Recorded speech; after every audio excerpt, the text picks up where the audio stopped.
मन पाप कराते हैं, सारी चीज़ पाप कराता है, विचार पाप कराते हैं। ठीक है। और हम अपने आप को ये क्या सिद्ध करना चाहते हैं, गंगा जी नहा करके हमारे पाप धुल गए। भाई जरा कोई ये समझा दो कि पाप कैसे धुल जाएंगे।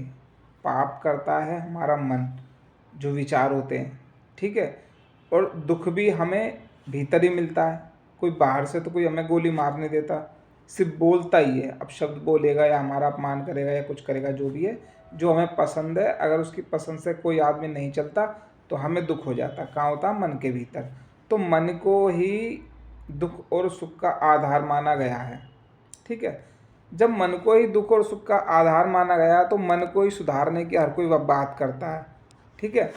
तो गंगा जी नहाने से मन कैसे नहा सकता है? मन तो भीतर है, मन कहाँ नहा पाएगा? विचारों को नहलाना चाहिए था ना ज्ञान की गंगा से। लेकिन हमने क्या किया, हमने ज्ञान की गंगा की जगह और जो जल की गंगा है ना, उसको समझ लिया कि भाई इसमें नहा लो तो बेड़ा पार हो जाएगा। अब देखा नहीं महाकुंभ मेला लगा था, सोचने वाली बात है कि लोग कैसे जा जा के इतने भीड़, इतना रश, मतलब उसमें नहाने पे ऐसा लग रहा हो ना जैसे, तो अरे भाई इससे क्या साबित हो रहा है? इससे साबित हो रहा है तुम्हारे पाप ही इतने ज़्यादा हैं जो तुम गंगा जी नहाने के लिए जा रहे हो। वरना गंगा जी नहाने की इतनी तुम्हें क्या जरूरत पड़ी थी? सोचो इस बात को। ये एक सोचने वाली बात है कि बंदा इतना पाप उसने क्यों करे। अरे गंगा जी नहाना है तो समझो ना, अर्थ को समझो ना। तो अर्थ हमें ये संत महात्मा बता पाए और ना ही हमें कोई व्यक्ति मिल पाया ऐसा जो इन अर्थों को सही समझा पाए कि भाई गंगा जी जा रहे हो, जल है, अमृत है, जीवन है, उसकी प्रार्थना करो। भारत ने तो पेड़ को भी पूजा है, पशु पक्षियों की भी पूजा की है, चूहे की भी पूजा, गणेश जी का रूप माना। ठीक है।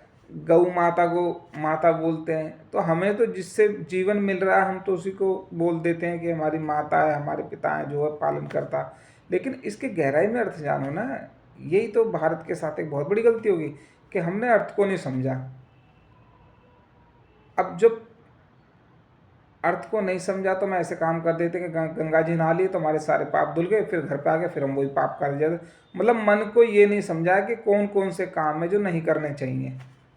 ये एक बहुत बड़ी समस्या है भारत के लिए। इस समस्या को समझ के फिर इंसान को काम करना चाहिए कि किस तरीके से हम अपना काम कर सकते हैं और जीवन को सही दिशा में ले जा सकते हैं। पर पहले पता तो हो कि सही आखिर है क्या। सही का पता नहीं, हम चल दिए हैं वो करने के लिए। बताओ कैसे गाड़ी चलेगी।